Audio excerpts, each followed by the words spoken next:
ታዛ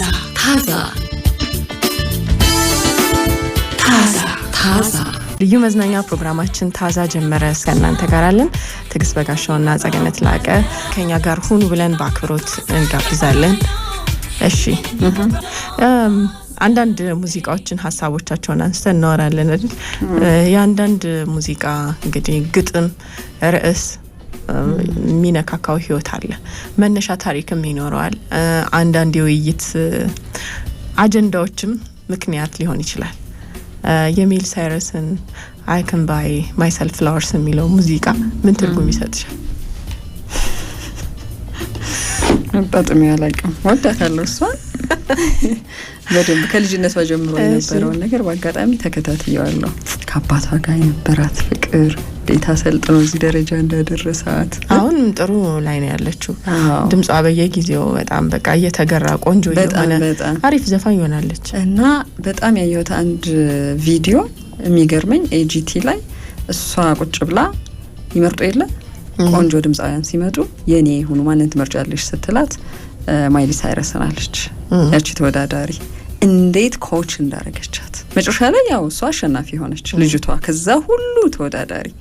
ግን ኮች ያረገችበት መንገድ በጣም ይገርም። ከልቧ ስቱዲዮ ውስጥ ተሰጣት የነበረው አሳይመንት ድምጿን እንዴት መግራት እንዳለባት የሚገርመኝ ነገር አይቻለሁ።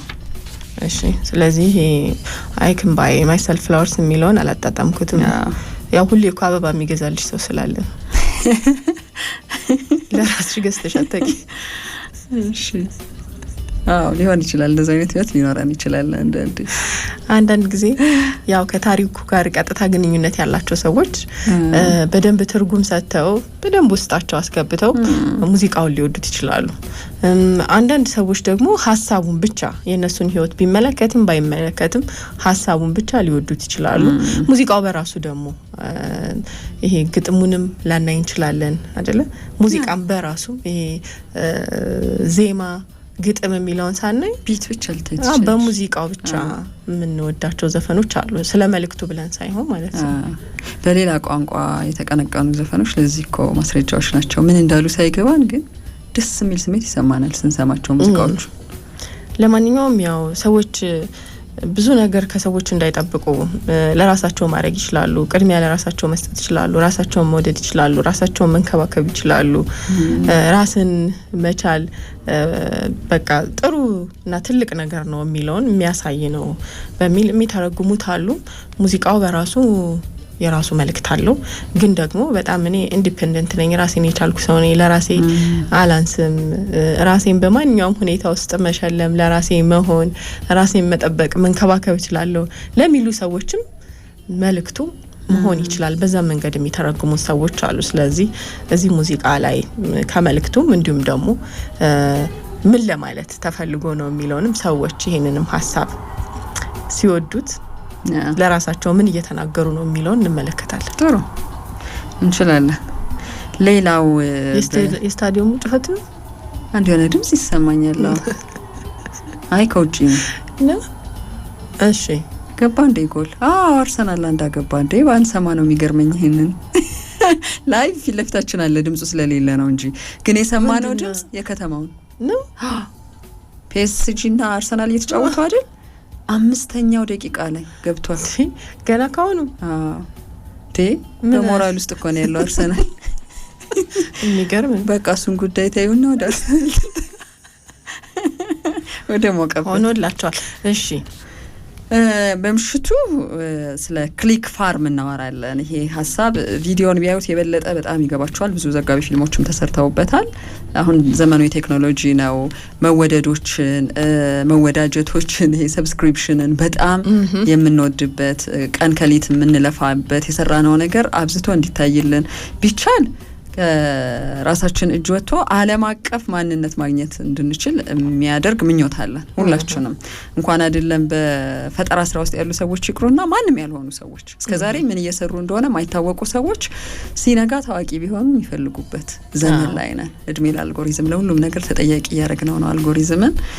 ክሊክ ፋርም ታዲያ ምንድነው ሲባል የሰው ልጅ አብዝቶ የመደመጥ የመታየትና የመባዛት ፍላጎትን ይሄው ፍላጎትን ሰተናል የማለት ስጦታ ነው። ስጦታው ግን ማጭበርበር ነው።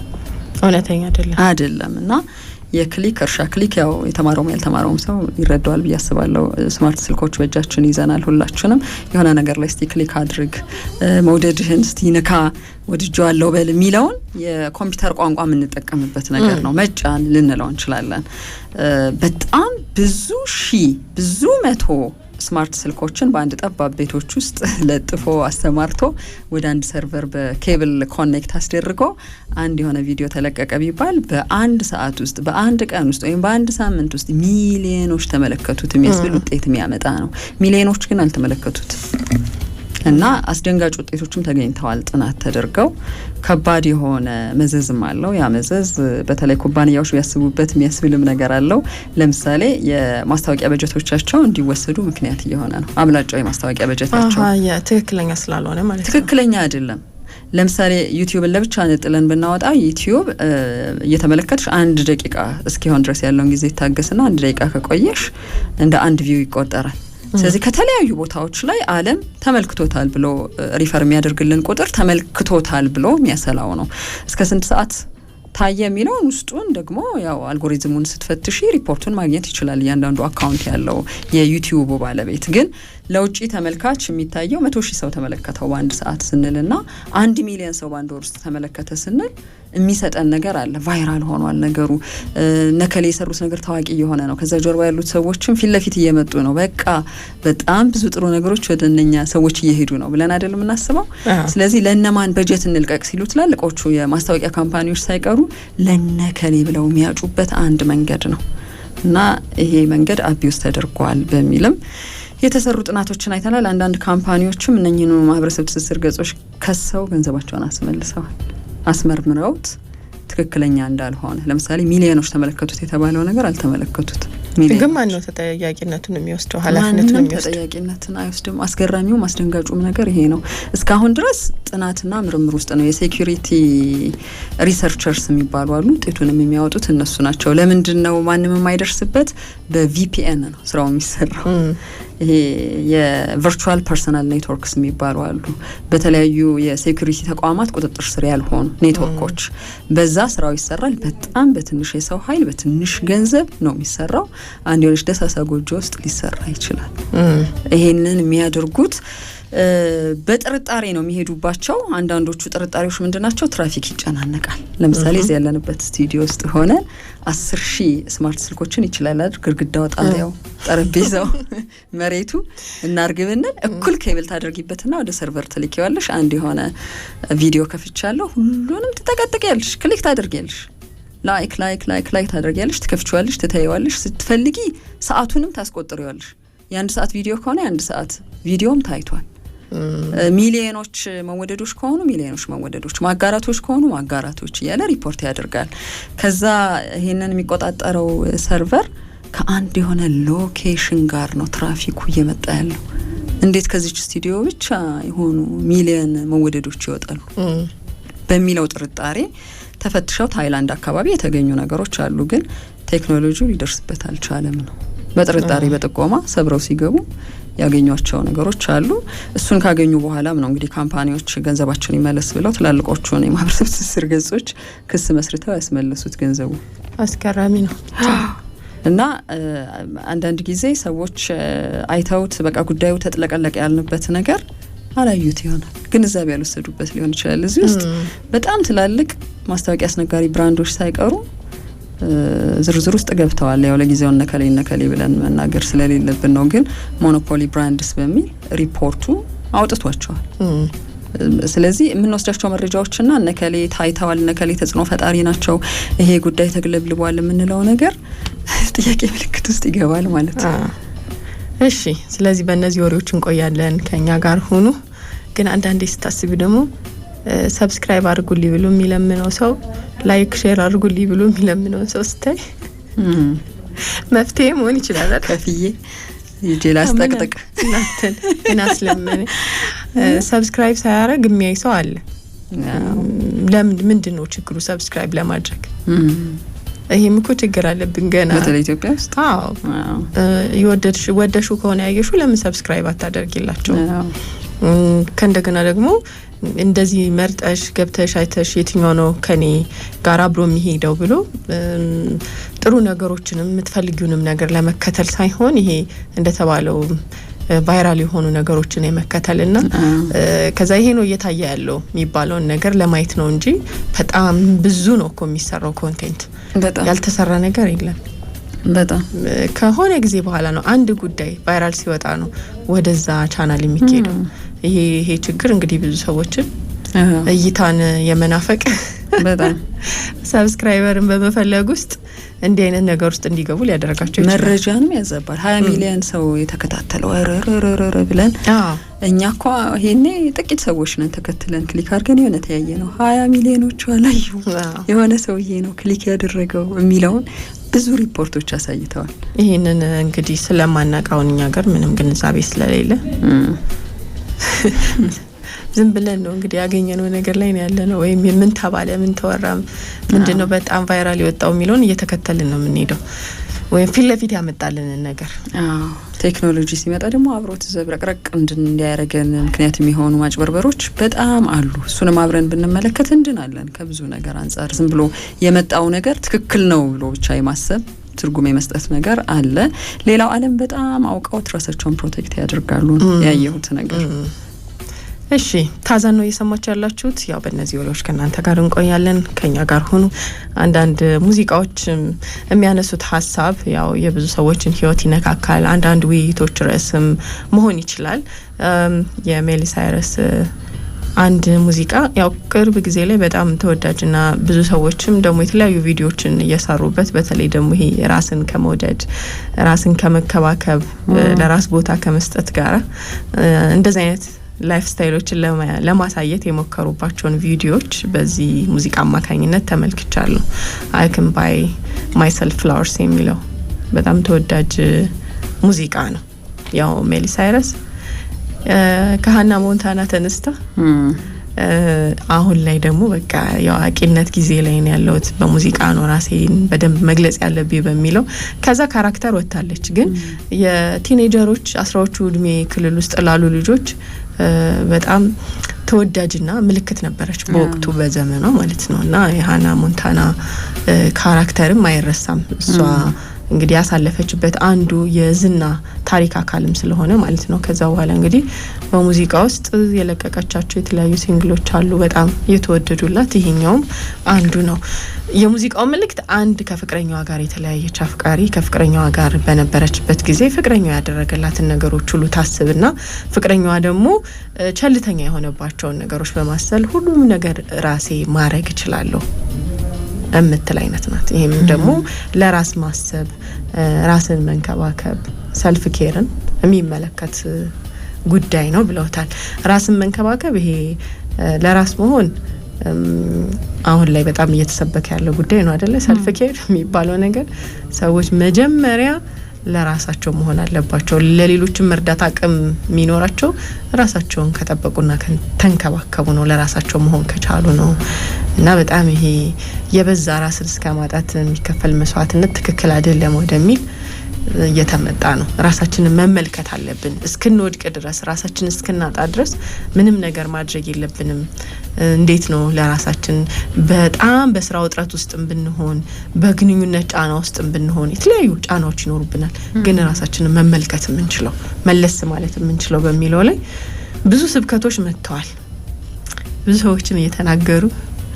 ህይወታቸውን ለመግለጽ እየሞከሩ ነው ስለዚህ የሰልፍ ኬር ሀሳብ በጣም ዝነኛ ሆኗል ማለት ነው ቅርብ ጊዜ ህፃናት ልጆች ለምሳሌ አሁን ተንከባካቢ ያላቸው ታዳጊ ልጆችን ብንል ፍላጎቶቻቸውን ለማሟላት ወላጆቻቸው በጣም ይጥራሉ ይልፋሉ ግን አዋቂ ስንሆን ራሳቸውን ቻሉ ተብለን ነው አይደለም እንተው ስለዚህ ለራሳችን እንድንሆን ግን ምንም የሽግግር ጊዜ ማልተሰጠንም አንዳንዴ በእኛ ማህበረሰብማ ይሄዳል እስከ ጎልማሳነት እድሜ የሆነ የሚንከባከብሽ አካል አለ እነሱ ጋር ደግሞ ከ18 አመት በኋላም ያው ራሴን እችላለሁ የሚሉ ትግሎች አሉ የራሴን ስራ ሰራለሁ ቤት ኪራይን ሸፍናለሁ ምግቤን እችላለሁ እንደዚህ አይነት ነገሮች አሉ እንግዲህ ከወላጅ እንክብካቤ ከወላጅ ድጋፍ ወጥተሽ ወደ ራስሽ ህይወት ስትመጪ ላንቺ ማን ነው የሚቆብልሽ ማን ነው የሚያግዝሽ የሚረዳሽ? የስሜት ጉዳይ አለ፣ የፋይናንስ ጉዳይ አለ፣ ብዙ ነገሮች አሉ፣ ሪሌሽንሺፕ ግንኙነቶች አሉ። እነዚህ ሁሉ ነገሮች ያንቺ ጭንቀትና ሀሳብ ናቸው። እንደውም አንዳንዴ ለአንድ ራሴ ምን ችግር አለው ይባልና ወይ ልጆች ስትወልጂ ነው እንደገና ሰው የሚጨነቀው ኃላፊነት ሲሸከም ወይም የራሱን ቤተሰብ ሲመሰርት ነው ደግሞ ጭንቀት የሚጀምረው ይባላል። ለብቻቸው የሚኖሩ ሰዎችን እንደውም ምን እንላለን? ምን ለአንድ ራስሽ ምን ያስጨንቅሻል ይሄን ያክል? አልወለድሽ፣ አላገባሽ፣ ፈታ ብለሽ አትኖሪም፣ ፈታ ብለህ አትኖርም ብለን የምንፈርዳቸው ፍርዶች አሉ አይደል? ስለዚህ እንደፈለገሽ ብትኖሪ ምንም ችግር የለውም፣ አያሳስብም፣ ያንቺ ህይወት ነው። ግን ለራስ ማሰብ በጣም ያስፈልጋል የሚለውን ሰዎች እየሰበኩ ነው። ራስ እንዴት ነው የምንንከባከበው ላናውቀው እንችላለን። እንዴት ታውቂያለሽ አንቺ? ራስሽን መንከባከብ፣ ራስሽን መርዳት፣ ለራስሽ መቆም፣ ለራስሽ መሆን የሚለውን ሀሳብ ካልተለማመድሽው በስተቀር ልታቂው ልትሆኚ አትችይም። ለራስሽ እኔ ዋጋ ያለኝ ሰው ነኝ የሚለውን ካለማወቅ ራስን ለመጠበቅ ያለ መነሳሳት በጣም ዝቅተኛ ይሆናል ተብሎም ይገለጻል። አንዳንዴ በህይወታችን ውስጥም ለምሳሌ የጥቃት፣ የመናቅ፣ የመሾፍ፣ የመተው፣ የመቸገር የመሳሰሉት ታሪኮችም ሰለባ ልንሆን እንችላለን በመጣንበት መንገድ ውስጥ ማለት ነው። በተለይ ከልጅነት የተነሱ እንደዚህ አይነት ታሪኮች ስላሉ፣ ስለዚህ ሰዎች ከማንም በላይ ለራሳቸው መሆን አለባቸው የሚለው ደግሞ እዚህ ላይ በጣም ሊታይ ይገባል ማለት ነው። ብዙ ችግሮችን ተሸክመን መተናል። ራሳችን ጋር ስንሆን ደግሞ ከራሳችን ጋር ስንተው ደግሞ ማን ነው ለኛ የሚቆመው? ማን ነው ለኛ የሚያስበው? እኛ ለራሳችን ካላሰብንለት ነው። የሆነ ሰው እስኪረዳን፣ የሆነ ሰው እስኪንከባከበን፣ እስኪወደን መጠበቅ የለብንም ነው። ልክ ይሄ I can buy flowers for myself እንደተባለው ማለት ነው። አንዳንድ ግላይ ስኬቶቻችንን ለምሳሌ በስራ ያገኘነውን እድገት፣ የሆነ ፕሮጀክት ሰጥቶን ስናጠናቀቅ የጨረስን ቀን፣ የሆነ ትምህርት ተምረን የጨረስን ጊዜ፣ የሆነ ስልጠና ወስደን ስንጨርስ ስኬታችንን ከኛ በላይ ማንም ሊያከብርልን አይገባም። ወይም የሆነ ሰው አበባ ገዝቶ እስኪሰጠን መጠበቅ የለብንም። የመጀመሪያ የስኬታችን አክባሪ በቃ አደረኩት ብለን ልንደሰት የሚገባው እኛ መሆን አለብን። ኤክስፔክቴሽኖች በጣም ብዙ አሉብን አይደል? እኛ ባህል ውስጥ እንጠብቃለን። እናት አባት በህይወት ባይኖሩ እንኳን የደስታሽ ቀን ትከፍያለሽ። እነሱ እኮ ቢኖሩ እንዲያደርጉልኝ ነበር ትያለሽ። ስለዚህ እነሱ ሄደዋል። አሁን እኔ ነኝ ለራሴ ያለሁት፣ ራሴን ማቆም አለብኝ የሚለውን ነገር እንተዋዋለን። ልደታችንን ሆነ የግላችንን ልዩ ቀኖች ስናከብር መልካም ልደት እስኪሉን አንጠብቅ ሰዎች ነው። ሽቶ እስኪገዙልን፣ አበባ እስኪገዙልን፣ ቦርሳ እስኪገዙልን፣ እንዲህ አይነት ነገሮች እስኪመጡ መጠበቅ የለብንም። ሃፒ በርዝዴይ ቱ ሚ ለራሴ እንኳን ተወለድኩ ብላችሁ የራሳችሁን ቀን ልዩ አድርጋችሁ ማሳለፍ የምትችሉበትን በራስ መተማመንና ራስን ችሎ መቆምን፣ ለራስ መሆንን ተለማመዱት የሚለውንም መልእክት የሚያስተላልፍ ነው። በጣም ውጥረት የነበረበት ቀን ካሳለፍን ሻወራችን ወስደን ጥሩ ራት ተመግበን ንጹህ አንሶላ ትራስ ቀይረን አረፍ እንበል። የሆነ ሰው አልጋውን አንጥፎ ቤቱን ሁሉ ላይ ጠብቀን ይችላል። ራስ ሰርቶ ላይ ጠብቀን ይችላል። ማሳጅ የሚያደርግሽ ጸጉርሽን የሚጠብስሽ ላይኖር ይችላል። እንዲህ አይነት ነገሮች ማለት ነው። ስለዚህ ይሄ ለራስ መሆን ሰልፍ ኬር የሚባለውን ነገር የመጀመሪያዋ ሰው አንቺ እንደሆንሽ የሚያሳይ ነው። እንደዚህ ለራስሽ ቦታ እየሰጠሽ ሌሎች ሰዎች እኮ የሚያደርጉልሽን እንክብካቤና ፍቅር አትፈልጊም ማለት አይደለም። ካደረጉ ሰየው የተሟላ ይሆናል። ያ ደግሞ ሌሎች ሲጨመሩበት የሚለውን የሚያሳይ ነው። ግን ቅድሚያ ራሳችሁ ለራሳችሁ መቆም አለባችሁ የሚለውን የሚያሳይ ነው ተብሏል። በፍቅር ግንኙነት ውስጥ የሚጎዱ ሰዎች፣ ብሬክ አፕ የሚያደርጉ የሚለያዩ ሰዎች ይሆናሉ። አስታማሚ አትፈልጉ። ራሳችሁን በራሳችሁ አክሙት። ራሳችሁ ላይ ትኩረት አድርጉ። ራሳችሁን ተንከባከቡ። አንዳንዴ ሰዎች ቶሎ ብለው ወደ ሌላ ሪሌሽንሺፕ ውስጥ ይገባሉ፣ ወደ ሌላ ግንኙነት፣ ወደ ሌላ አፍቃሪ፣ ሌላ ቫልዩ ከዛኛው ግንኙነት እኮ ሳታገግሚ ነው። ለምንድን ነው አካሚ ትፈልጊያለሽ፣ ተንከባካቢ ትፈልጊያለሽ። ግን መጀመሪያ ሰው ራሱን ማከም ያለበት በደረሰበት ጉዳት ላይ ራሱ ነው። ከዛ በጣም ሲብስ ደግሞ ያው ወደሚኬድበት ቦታ ይኬዳል። ይሄንን ሀሳብ በደንብ ያሳያል ነው። እና ሰዎች ይሄንን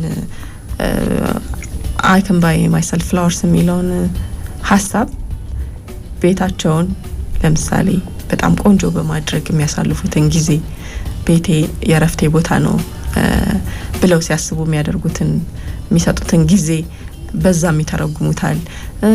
ትንሽም ሆኑ ትልቅ እቅዶቻቸው ሲሳኩ ራሳቸውን ይሸልማሉ። ሁሌም የኛ ደስታ በሌሎች ላይ የተመሰረተ አይደለም። ስለዚህ የራሳችንን ስኬት ማክበር፣ የራሳችንን ደስታ መወሰን እንችላለን በሚለው ላይ እንዲተማመኑበት የሚያደርግ የሚያነቃቃ ሀሳብ ነው ተብሏል። ተምሳሌትነቱም የሚሊ ሳይረስ ዘፈን ራሳችን ለራሳችን እንቁ፣ የሆነ ሰው ፍቅር እስኪሰጠን ብለን ቆመን ከምንጠብቅ ለራሳችን እንሁን፣ ራሳችንን አክብር፣ ራሳችን እንውደድ የሚለውን የሚያሳይ ነው። ስለዚህ አሁን አንዳንድ ሰዎች ለራሳቸው ምንድነው የምፈልገው ነገር የሚለውን ነገር ላያውቁ ይችላሉ። ምንድነው የሚያስደስተኝ ነገር የሚለውን ላያውቁ ይችላሉ። ግን ከሰዎች ደግሞ የምንጠብቃቸው ነገሮች ይኖራሉ። እንዲህ ቢያደርጉልኝ፣ እንዲህ ቢሆን፣ በዓላትም ሊሆን ይችላል፣ ስፔሻል ልዩ ቀንሽም ሊሆን ይችላል። ብቻ ከሰዎች ኤክስፔክቴሽኖች አሉብን። የምንጠብቃቸው ደግሞ የተለዩ ሰዎች ይኖራሉ። ስለዚህ ያን ነገር ለምን ራሳቸው አያደርጉትም? ከሰዎች የሚጠብቁትን ነገር ለምን ለራሳቸው አያደርጉትም? አንዳንድ ነገር እንግዲህ ገንዘብ የሚያስወጣ ከሆነ ወደ ማያስወጣው ነገር መቀየር ነው። ደስታን የምፈጥረው በምንድነው የሚለውን መስራት አለብሽ ግን አስቀድመሻው። ስለዚህ የማንንም ጥበቃ ሳይኖርብሽ ራስሽን በራስሽ የምታደርጊው ነገር በጣም ይሄ ኢንዲፔንደንሲን ራስን መቻልን የሚያሳይ ነው ተብሏል። አንዳንድ ሰዎች ግን ራሳቸው ባደረጉት ነገር በቀላሉ ስለሚዝናኑ ለምሳሌ ይሄ ከአበባ መግዛት ጋር ያለውን ነገር ከግጥሙ ጋር ያለውን ነገር ብናነሳው አበባ መግዛት ስለሚያዝናናቸው ሊያደርጉት ይችላሉ። የግድ ከኤክስፔክቴሽን ጋር አይገናኝም፣ ከጥበቃ ጋር አይገናኝም። ወይም የሆነ ሰው ስላላደረገ አይደለም የሚያደርጉት። የሆነ ነገር ከወደድሽው ታረጊዋለሽ ለራስሽ አይደል? ለምሳሌ ሽቶ የምትወጂ ከሆነ ሰዎች ስጦታ እስኪሰጡሽ አጠብቂው ራስሽ የምታረጊው ነገር ነው። ሌሎችንም አታዘጋጂም።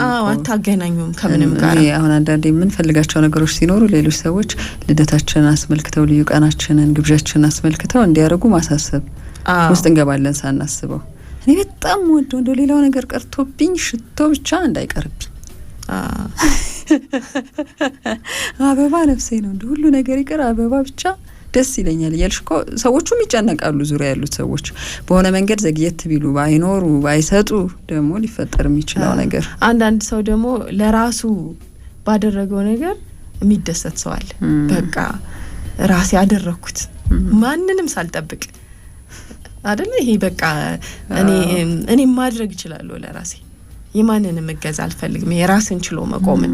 ከዛ አንፃር ደግሞ የሚያዩ ሰዎች አሉ። ከማንም ሳልጠብቅ በራሴ ይሄ እንደውም ብዙ ሰዎች እንደ ስኬት የሚያዩት ነገር ነው አይደል? አሁን ብዙ ምናየው እንደውም ትውልዱ በደንብ ራሱን እየገለጸበት ያለ ነገር ነው። ማድረግ ይችላል እኔ ማንንም አልጠብቅም፣ ትላንት እንዲህ ነበርኩ፣ ሰራው፣ ለፋው ይሄው ይላሉ። እንደዛ እየነገሩና አንዳንዶች በእርግጥ ትንሽ ሀዘን፣ ትንሽ የብቸኝነት ስሜት ሊሰማቸው ይችላል ተብሏል። እሱን ነገር አያለው። አሁን የድብት ነገር ሌላ ሰው ገዝቶ ቢያመጣልኝ እኮ ብለው ካሰቡ ማለት ነው። የሆነ ሰው ኤክስፔክት እያደረጉ ከሆነ ለራሳቸው የገዙት ከሀዘን ጋርና ከልብ መሰበር ጋር ከሆነ ሰው ከመጠበቅ ጋር ሊሆን ይችላል። አበባው መጥቷል ቤት ግን ይፈጥር የነበረውን ደስታ አልፈጠረም። ገዝተውታል፣ አምጥተውታል ግን የሆነ ሰውን እየጠበቅሽ የምታደርጊው ነገር የተሟላ ደስታ አይሆንም።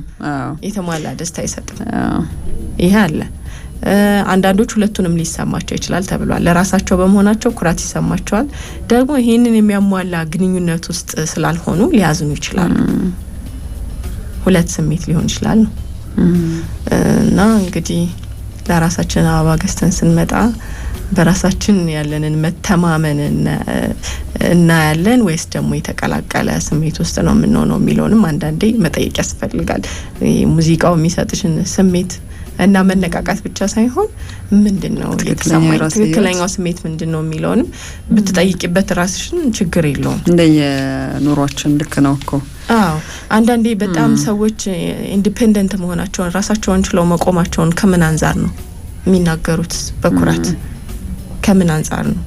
የምር ምን ስለተሰማቸው ነው እልክ አለበት ቁጭት አለበት ሀዘን አለበት ለዛ ሊሰማሽ ይችላል እኔ ማድረግ ችያለሁኝ በቃ ለኔ ማድረግ ምችል ሰው ነኝ ለራሴ መቆም ምችል ሰው ነኝ የሚለው ኩራት እንዲሰማቸው ስለሚያደርግ በራስ መተማመናቸው ስለሚጨምርላቸው በራሳቸው መቆማቸውን ስለሚያረጋግጥላቸው ለምሳሌ የተደበቱ ሰዎች ሾፕ ያደርጋሉ ብዙ ጊዜ ያየነው መረጃ ላይ ማውጣት ይችላልው እኮ በነገራችን ላይ አንዱ አዳዲሶቹ ነገሮች ስላየሻቸው ብቻ አይደለም አልተዘጋጀሽም ነበርኮ ለመግዛት ግን እልህሽን መወጫ የምታደርጊው ነጻ ትግል ውስጥ ነሽ ያለሽው እኔ ያሸንፋለሁ እኔ ጥገኛ አይደለሁ ማሳያለሁ ይሄን ለማሳያው እንዴ ነኝ እኔ ገንዘብ አለኝ ሰራለሁ አረጋለሁ ምፈልገውን የሚልኮ የምትናገሪው መልእክት እኮ አለ ውስጡ ግን ከዛ ውጪ ሆነው አድርገው ደግሞ ራሳቸውን ኢቫሉዌት ያደረጉ ሰዎች ይኖራሉ ይሄ ከመጠበቁ ጋር የለም አይምሯቸው በማድረጋቸው ደስተኞች ናቸው ተመስገን ይላሉ